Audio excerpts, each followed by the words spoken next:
50% ಕಂಪ್ನಿಗಳಿಗೆ ದುಡ್ಡು ಕೊಡೋನು ಯಾರಿದ್ರೆ ಅದು ರೈತ ಮಾತ್ರ. ನಾಳೆ ಕೋರ್ಟ್ ಒಳಗೆ ಕೋರ್ಟ್ ಹಾಕೊಂಡ್ ಯಾರು ಒಳಗ್ ಹೋಗುವಂಗಿಲ್ಲ. ಗೋಕಾಕ್ದವ್ರ ಗೋಕಾಕ್ ಎಲ್ಲ ಬಂದ್ ಮಾಡಿ.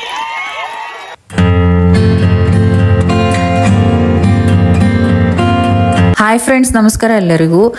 ನೋಡಿ, ಗುರ್ಲಾಪುರದಲ್ಲಿ ರೈತರ ಹೋರಾಟ ನಡೆದಿತ್ತಲ್ಲ, ಅಲ್ಲಿ 9ನೇ ದಿವಸ ಇಲ್ಲೊಬ್ರು ಇಂಜಿನಿಯರು ಮತ್ತೆ ಒಬ್ರು ಗೋಕಾಕದ ವಕೀಲರು ತುಂಬಾ ಚೆನ್ನಾಗಿ ಮಾತಾಡಿದ್ದಾರೆ ರೈತರ ಹೋರಾಟದ ಬಗ್ಗೆ.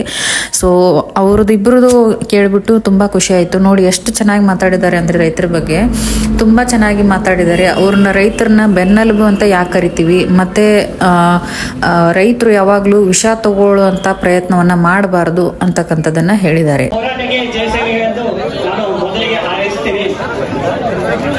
ಇವಾಗ ನಾನು ಎಲ್ಲರೂ ಹೇಳುವ ಹಾಗೆ ಏನೇನು ಘಟನೆಗಳಾಗಿದ್ದಾವೋ ಅದ್ರ ಬಗ್ಗೆ ಮಾತಾಡಲ್ಲ. ಕೆಲವೊಂದು ಏನು ರೈತನ ಬೆನ್ನೆಲುಬು ಅಂತ ಕರೀತಾರೆ. ಯಾಕೆ ರೈತನ ಬೆನ್ನೆಲುಬು ಅಂತ ಕರೀತಾರೆ? ಹಾರ್ಟ್ ಅಂತ ಅಥವಾ ಹೃದಯ ಅಂತ ಯಾಕೆ ಇರಲಿಲ್ಲ, ಮೆದುಳು ಅಂತ ಯಾಕೆ ಇರಲಿಲ್ಲ, ಅಥವಾ ಕಿಡ್ನಿ ಅಂತ ಯಾಕೆ ಇರಲಿಲ್ಲ, ಅಥವಾ ಲಿವರ್ ಅಂತ ಯಾಕೆ ಇರಲಿಲ್ಲ?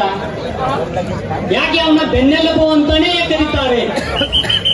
ಯಾರಾದ್ರೂ ಹೇಳ್ಬೋದಾ? ಹಾರ್ಟ್ ಎಲ್ಲ ಕಡೆ ರಕ್ತ ಸಂಚಾರ ಮಾಡುತ್ತೆ, ಆದ್ರೆ ಹಾರ್ಟ್ ಅಂತ ಕರಿಬೋದಿತ್ತಲ್ಲ. ಕಿಡ್ನಿ ನಿಮ್ಮಲ್ಲಿರೋ BP ಶುಗರ್ನೆಲ್ಲ ಕಡಿಮೆ ಮಾಡುತ್ತೆ, ನಿಮ್ಮನ್ನ ಕಿಡ್ನಿ ಅಂತ ಕರಿಬೋದಿತ್ತಲ್ಲ.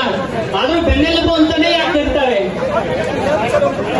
ಯಾಕಂತಂದ್ರೆ ಇವಾಗ ನೀವು ಕೇಳಿರ್ಬೋದು, ಹಾರ್ಟ್ ಫೇಲ್ಯೂರ್ ಆಗಿ ಅವನು ಸತ್ತ ಅಂತ ಕೇಳ್ತೀರ, ಕಿಡ್ನಿ ಫೇಲ್ಯೂರ್ ಆಗಿ ಸತ್ತ ಅಂತ ಕೇಳ್ತೀರ, ಲಿವರ್ ಫೇಲ್ಯೂರ್ ಆಗಿ ಸತ್ತ ಅಂತ ಕೇಳ್ತೀರ, ಪ್ಯಾಂಕ್ರಿಯಾಸ್ ಫೇಲ್ ಆಗಿ ಸತ್ತ ಅಂತ ಕೇಳ್ತೀರ.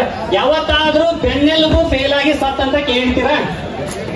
ಆದ್ರೆ ಬೆನ್ನೆಲುಬು ಇಲ್ಲ ಆದ್ರೆ ಏನಾದ್ರೂ ನಿಮ್ಮ ಶರೀರ ಎದ್ದು ನಿಂತ್ಕೊಳ್ಳಕ್ ಸಾಧ್ಯನಾ? ಸೊ ಇದೇ ತರ ರೈತ ದೇಶದ ಬೆನ್ನೆಲುಬು. ಯಾವ ತರ ಅಂತ ನಿಮಗೆ ಒಂದು ಕೆಲವೊಂದು ಎಕ್ಸಾಂಪಲ್ ಕೊಟ್ಟು ಹೇಳಕ್ ಇಷ್ಟಪಡ್ತೀನಿ. ಇವಾಗ 2025-26ರಲ್ಲಿ ಟ್ರ್ಯಾಕ್ಟರ್ ಕಂಪ್ನಿಗಳು ಏನಿದಾವಲ್ಲ, ಟ್ರ್ಯಾಕ್ಟರ್, ಆ ಕಂಪ್ನಿಗಳು ದೇಶಕ್ಕೆ 1 ಲಕ್ಷ ಕೋಟಿ ಆದಾಯ ಕೊಡ್ತಾವಂತ. ಎಷ್ಟು? 1 ಲಕ್ಷ ಕೋಟಿ ಆದಾಯ ಕೊಡ್ತಾವಂತ. ಎಲ್ಲ CEO-ಗಳಾಗಲಿ, ಮಹೇಂದ್ರದವರ, ಜಾಂಡಿಯವರ ಖುಷಿಯಾಗಿ ಆಚರಿಸ್ತಾ ಇದ್ದಾರೆ. ಆದ್ರೆ ಈ ಒಂದು K25 HD 2786 ಅದ ಗಾಡಿ ತುಳು ಮಾಡ್ಕೊಂಡು ಹೋಗ್ಯಾರಂತ ಪೊಲೀಸ್ ಇಲಾಖೆ ಅವರ. ನೀವು ಹೋಟೆಲ್ ನೋಡ್ಕೋಬೇಕ್ರಿ. ಅದ್ ನೋಡ್ರಿ ಗಾಡಿ ಏನಾಗೈತೆ K25 ನೋಡ್ರಿ. ಅದಕ್ಕೆ ಅಲ್ಲ ಪೊಲೀಸ್ ಇಲಾಖೆ ಇನ್ಫಾರ್ಮೇಶನ್ ಕೊಡ್ರಿ ಸರ್. ಗಾಡಿ ಕಳ್ಕೊಂಡವ್ರ ಯಾರಂದ್ರಿ ಅದು ವಾಕರ್ ಮಾಡ್ತಾರಪ್ಪ ಎಲ್ಲ ಗಾಡಿಗಳ. ಅವರು ಒಂದಿಟ್ಟು ಅಂತ ತುಡು ಹಡಿಸಿ ಅವ್ರು ಬಂದಾರಿಲ್ಲ.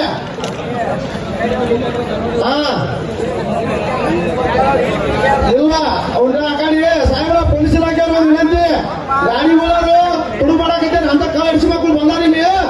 ನೀವು ಒಂದ್ ಸ್ವಲ್ಪ ಬೇಸರ ಮಾಡ್ಬೇಕ್ರಿ. ಯಾಕಪ್ಪ ಅಂದ್ರೆ ಇದು ಹೋರಾಟ, ಇತಿಹಾಸ ಹೋರಾಟ ಐತಿ ಅಂತ ಮಕ್ಕಳು ಯಾರು ಇಲ್ಲಿ ಅದಕ್ಕೆ ನೋಡಿ ಸಾಹೇಬ್ರ. ಅವಿನಾಶ್ ಮಾರುತಿ ನಾಯ್ಕ ಅಂತ ಹೇಳಿ ಸಾಕಿನ ಯಾವ್ರಿ ಮಾಜಿ ಸೈನಿಕರ ಈ ಸಂಘಟನೆ ಒಂದು ಹೋರಾಟಕ್ಕ 2,000 ರೂಪಾಯಿ ಕೊಟ್ಟವ್ರಿ. ಅವರು ಕೂಡ ಅದರ ಸ್ವಾಗತ ಹೇಳ್ಬೇಕು ಮಾಡಿ. ಧನ್ಯವಾದಗಳು. Thank you.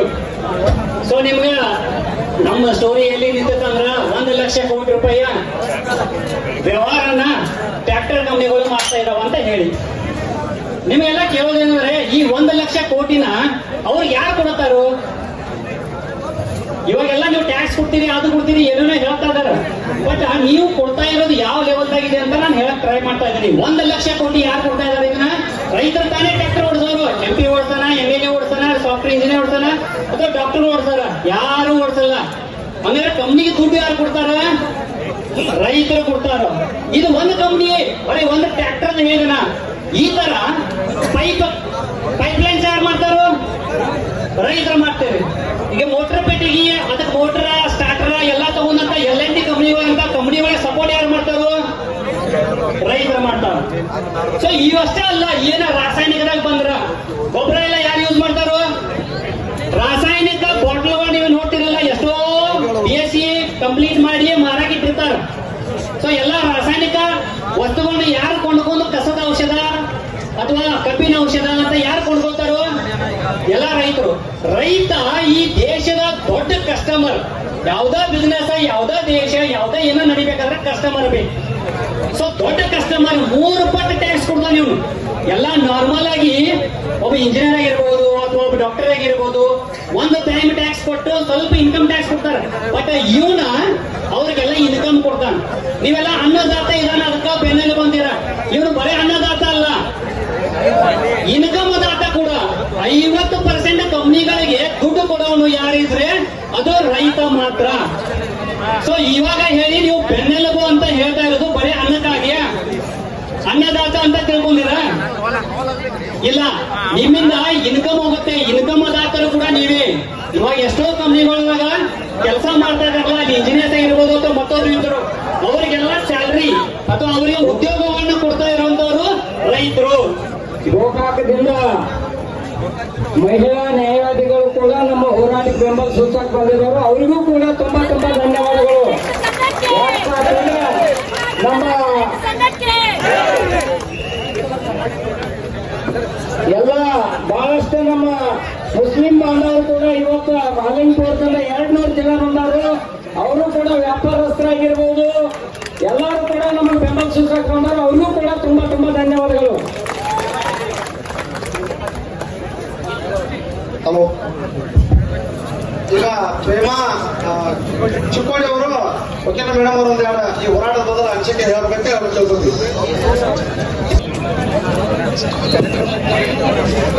ಎಲ್ಲರಿಂದ ಮಹಾರಾಜಿಗೆ ಹಣೆ ಮಣಿದು ಇವತ್ತಿನ ದಿವಸ ಏನ್ ರೈತರು ಕೂಡಿದಾರಲ್ಲ ಎಲ್ಲರಿಗೂ ಸಹಸ್ರ ಸಹಸ್ರ ಕೋಟಿ ಧನ್ಯವಾದಗಳನ್ನು ಹೇಳ್ತಾನೆ ಈ ಮೂಲಕ. ಇವತ್ತಿನ ದಿವಸ ಇವತ್ತಿಂದ ಹಿಡಿದ ಇವತ್ತಿಗೆ 8ನೇ ದಿವಸ ರೈತ ಹೋರಾಟ ನಡೆದೈತಿ. 9ನೇ ದಿವಸ ಆದ ವಕೀಲ ಸಂಘಟನೆಗಳು 2ನೇ ದಿನಕ್ಕನ ನಾವು ಬಂದ ನಿಮಗೆ ಬೆಂಬಲ ಸೂಚಿಸಿ ಹೋಗಿದ್ದನು ಕೂಡ ಇದೆ. ಇವತ್ತು ಮುಗಿದತ್ತು, ನಾಳೆ ಮುಗಿದತ್ತು ಅಂತ ಹೇಳಿ ನಾವು ನೋಡಿದ್ವು ದಾರಿ. ಆದ್ರ ನಮ್ಮ ರೈತರ ಕಣ್ಣೀರ ಯಾರಿಗೂ ಕಾಣತಿಲ್ಲ. ಅದಕ್ಕ ಇವತ್ತಿನ ದಿವಸ ನಾವು ಒಂದು ನಿರ್ಧಾರ ತಗೊಂಡು ನಾಳೆ ಕೋರ್ಟ್ ಒಳಗೆ ಕೋರ್ಟ್ ಹಾಕೊಂಡ್ ಯಾರು ಒಳಗೆ ಹೋಗುವಂಗಿಲ್ಲ. ಗೋಕಾಕ್ದವ್ರ ಗೋಕಾಕ್ ಎಲ್ಲ ಬಂದ್ ಮಾಡಿ ಕೊಲ್ಲಾಪುರ ಕ್ರಾಸ್ ಮಠ ಬೈಕ್ ರ್ಯಾಲಿ ಹೋಗೋಣ ಅಂತ ಹೇಳಿ ವಿಚಾರ ಮಾಡಿದಾಗ ನಮ್ಮ ವಕೀಲ ಸಹೋದರಿಯರು ಎಲ್ಲ ಒಪ್ಕೊಂಡ್ರು. ಬಂಧುಗಳೇ, ನಾವ್ ಒಂದು ಹೇಳಕ್ ಇಷ್ಟಪಡ್ತೀನಿ. ಬಬಲಾದಿ ಮುತ್ತೆ ಏನ್ ಹೇಳಿದಾನಂದ್ರ ಹಿಂದೆ ಏನ್ ಹೇಳಿದಾನಂದ್ರ ಕಲ್ಲಿನ ಕೋಳಿ ತೂಗುತ್ತಾ ಇದ್ರಲೇ ಇವತ್ತಿನ ದಿವಸ ಚಂದ ಬಸವನ್ ಹುಟ್ಟತಾನ ಅಂತ ಹೇಳಿದ್ರೆ ಆ ಗುರುಜಿನ ದಿನಾಲು ನೋಡ್ತಾ ಇದ್ದೀನಿ ಯೂಟ್ಯೂಬ್ದಾಗ. ನನ್ನ ಆರೋಗ್ಯ ಸರಿ ಇದ್ದ ಬಂದಿಲ್ಲ ಗುರುಗಳೇ, ನಿಮಗ್ ಸಹಸ್ರ ಕೋಟಿ ಧನ್ಯವಾದಗಳು. ಚುನಪ್ಪ ಪೂಜಾರಿ ಅವರೆಲ್ಲ ಹೊರಗಿರ್ಬೋದ, ಅವ್ರಿಗೂ ಕೂಡ ಧನ್ಯವಾದಗಳು. ಇಲ್ಲಿ ಸಭೆಯಲ್ಲಿ ನೀವು ಸೇರಿದಲ್ಲ ಎಲ್ಲ ರೈತರು, ಅವ್ರಿಗೆ ಕೋಟಿ ಕೋಟಿ ಧನ್ಯವಾದಗಳು. ಯಾಕಂದ್ರ ಇವತ್ತಿನ ದಿವಸ ಈ ನಮ್ಮ ರೈತರ ಮೇಲೆ ಏನ್ ರಾಜಕಾರಣ ಮಾಡತ್ತಾರಲ್ಲ, ಇವ್ರಿಗೆ ನಾಚಿಕೆ ಬರ್ಬೇಕು. ನೀವು ಇವತ್ತಿನ ದಿವಸ ಸಹಸ್ರಾರು ರೈತರು ಕೂಡಿದಲ್ಲ, ನಿಮ್ಮ ಪ್ರಾಣ ಹಾನಿ ಮಾಡ್ಕೋಬಾರ್ದು. ನೀವೆಲ್ಲರೂ ಪ್ರಾಣ ಹಾನಿ ಮಾಡ್ಕೊಂಡ ನಿಮ್ಮ ಅನ್ನ ಇವತ್ತು ಅವ್ರು ತಿನ್ನಕತ್ತಾರ.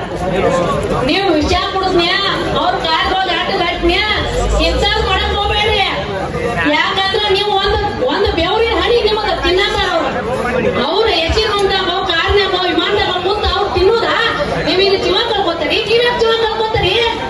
ಇವತ್ತಿನ ದಿವಸ ಇಲ್ಲಿ ಬಂದಲ್ಲ ರೈತ, ಮುಂದಿನ ದಿನಮಾನಗಳಲ್ಲಿ ಒಬ್ಬ ಸಾದಾ ರೈತ ಫ್ಯಾಕ್ಟ್ರಿ ಕಟ್ತಾನ. ಈ ಫ್ಯಾಕ್ಟ್ರಿಗಳು ಏನದಲ್ಲ ಇವ್ರ ಫ್ಯಾಕ್ಟ್ರಿಗೆಲ್ಲ ಹೋಗಿ ಕೈತ್ಗಳು ಮಾಡ್ಕೋತಾವ. ಇವ್ರಿಗೆ ರೈತ ಶಾಪ್ ಇವತ್ತಿಂದ ತಟ್ಟೆ ಐತಿಲ್ಲ, ಈಗ 8 ದಿನದಿಂದ ತಟ್ಟೆ. ಅದಕ್ಕ ಇವತ್ತಿನ ದಿವಸ ರೈತರು ನೀವು ವಿಚಾರ ಮಾಡ್ಬೇಕು. ಏನಾರ ಬಂದ ಸಬಕ್ನ ಬಿಲ್ ಘೋಷಣೆ ಮಾಡಿದಾರಂದ್ರೆ ಹೋಗೋದಲ್ಲ. ಪ್ರತಿಯೊಬ್ಬ ರೈತರಿಗೆ ಇರ್ಬೇಕು, ಸ್ವಲ್ಪ ಏನಿರ್ಬೇಕಂದ್ರೆ ಸಿಟ್ಟು ಇರ್ಬೇಕು. ಯಾಕಂದ್ರ 3500 ಕೊಡಕತ್ತ ಇವ್ರದ ಒಂದ್ 2 ಟನ್ ಬಡ್ಕೊಂಡು ಹೋದ್ರೆ ಅದ್ರಾಗ ಬರ್ತೈತಿ ಅಂತಾರ. ನೀವು ಹುಷಾರನ್ನ ತೂಕ ಮಾಡಿ ಕಳ್ಸ್ಬೇಕು. ಕಬ್ಬಿನ ತೂಕದಾಗ ಬಡಿತಾರ ರೈತರನ್ನ. ರೈತರೇ ಮತ್ತೊಂದು ನಿಮಗ್ ಇಲೆಕ್ಷನ್ದಾಗ ರೊಕ್ಕ ಕೊಟ್ಕೊಂಡು ಓಟ್ ಹಾರಿಸ್ಕೊಂಡ ನಿಮ್ಮ ಎಂದಲ ತಿಂದು ಇವ್ರು ಬಚ್ಚಿದ. ನಿಮ್ಮಿಂದ ಅವರಿಂದ ನೀವಲ್ಲ. ಅದಕ್ಕ ಇವತ್ತಿನ ದಿವಸ ಬ್ಯಾರೆ ರಾಜ್ಯಕ್ಕೆ ಮುಟ್ಟೈತಿ, ರಾಷ್ಟ್ರಕ್ಕೆ ಮುಟ್ಟೈತಿ ಸುದ್ದಿ. ಆದ್ರೂ ನಿಮಗ್ ಒಂದ್ 500 ರೂಪಾಯಿ ಹೆಚ್ಚು ಮಾಡಕ್ ಅವರಿಂದ ಆಗುವಂತ ಅಂದ್ರೆ ಅವ್ರ ಜನ್ಮಕ್ಕೆ ನಾಚಿಕ್ ಬರ್ಬೇಕು. ಒಬ್ಬ ರಾಜಕಾರಣಿ ಅಲ್ಲ, 10 ರಾಜಕಾರಣಿಗಳ ಫ್ಯಾಕ್ಟ್ರಿ ಅದಾವ. ಯಾರಾದ್ರೂ ಒಬ್ಬರು ಕಾರ್ಖಾನೆ ಮಾಲೀಕರು ಇಲ್ಲಿ ಬಂದಾರ? ಇವತ್ತಿನ ದಿವಸ ನೋಡಿ ಗುಜರಾತ್ದಾಗ ಕೊಡ್ತಾರೋ, ಮಹಾರಾಷ್ಟ್ರದಾಗ ಕೊಡ್ತಾರೋ, ಕರ್ನಾಟಕಕ್ಕೆ ಏನಾಗೈತ್ರಿ? ಒಬ್ಬೊಬ್ರನ್ನ 5 ಫ್ಯಾಕ್ಟ್ರಿಗಳು ಕಟ್ಕೊಂಡಾರ. ನಾಚಿಕೆ ಆಗ್ಬೇಕು, ನಿಮ್ ಜನ್ಮಕ್ಕ ನಾಚಿಕೆ ಆಗ್ಬೇಕು. ರೈತರು ಕೂತಾರೆ ಇಲ್ಲಿ ಬಿಸಿಲಾಗ, ಅವ್ರ ತಿಂದ ಅವ್ರ ಎಡ್ಯಾಗ ನೀವು ಹೋಯ್ತಾರಲ್ಲ, ನಿಮ್ ಎಡ್ಯಾಗ ಅವ್ರು ನಾಳೆ ಹೋಯುವಂತ ಪರಿಸ್ಥಿತಿ.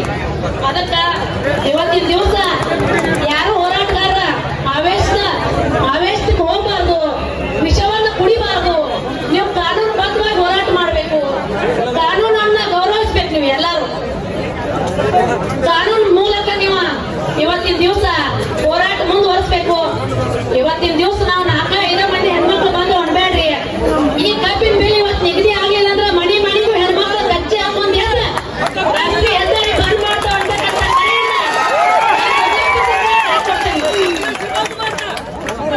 ಎಲ್ಲ ಪ್ರತಿಯೊಂದು ಮಹಿಳಾ ಹೆಣ್ಮಕ್ಳು ಕರ್ಕೊಂಡ್ಬಂದು ನ್ಯಾಷನಲ್ ಹೈವೇ ಬಂದ್ ಮಾಡಕ್ ನಾವು ನಿಮ್ ಜೊತೆ ಇರ್ತಾವ ಅಂತ ಹೇಳಿ ಈ ದಿವಸ ನಾ ಎದೆ ತಗೊಂಡು ಹೇಳ್ತೇನೆ. ಅದಕ್ಕಾಗಿ ಇವತ್ತಿನ ದಿವಸ ಇಲ್ಲಿ ರೈತರು ಮುಖಂಡ ಎಲ್ಲ ಬಿಸಿಲಂದ ಚಳಿಯಂದ ಇಲ್ಲಿ ನಾವು ಕೂತಾರೆ. ನಿಮಗೆಲ್ಲರಿಗೂ ಅನಂತ ಕೋಟಿ ಧನ್ಯವಾದಗಳನ್ನು ಹೇಳಿ ಈ ಬೆಳೆಯನ್ನ ನೀವು 3,500 ರೂಪಾಯಿ ಕೊಡಮಟ್ಟ ನೀವು ಹೆಂಗ್ ಸರಿ ಅವಶ್ಯಕತೆ ಇಲ್ಲ. ನಮ್ಮ ವಕೀಲರ ಸಂಘ ನಿಮ್ಮ ಜೊತೆ ಇರ್ತಾರೆ. ನೀವೇನೋ ಕೇಸ್ ಅದು ಆದ್ರೂ ಕೇಸ್ ವೈಖರಿ ಆದ್ರೂ ಫ್ರೀ ಆಗಿ ಮುಗಿಸ್ಕೊಡುವಂತಕ್ಕಂಥ ಜವಾಬ್ದಾರಿ ನಮ್ಮ ವಕೀಲರ ಸಂಘಕ್ಕೆ ಐತಿ.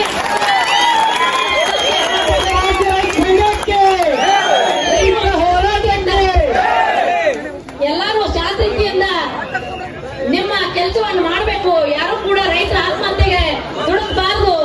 ಅವರ ಆತ್ಮಹತ್ಯೆ ಮಾಡ್ಕೊಂಡು ಸಾಯಿಲ್ಲ ಅಂತಕ್ಕಂಥ ಈ ಶಾಪವನ್ನು ಹಾಕಿ ಮುಂದೆ ಮಾತಾಡ್ಲಿಕ್ಕೆ ನಮ್ಗೆಲ್ಲರಿಗೂ ನಮಗೆ ಮಾತಾಡಕ್ಕೆ ಅವಕಾಶ ಕೊಟ್ಟಂತ ಎಲ್ಲ ರೈತ ಮುಖಂಡರಿಗೆ ವಂದಿಸಿ 2 ಮಾತನ್ನು ಹೇಳ್ತೇನೆ. ಜೈ ಹಿಂದ್, ಜೈ ಕರ್ನಾಟಕ.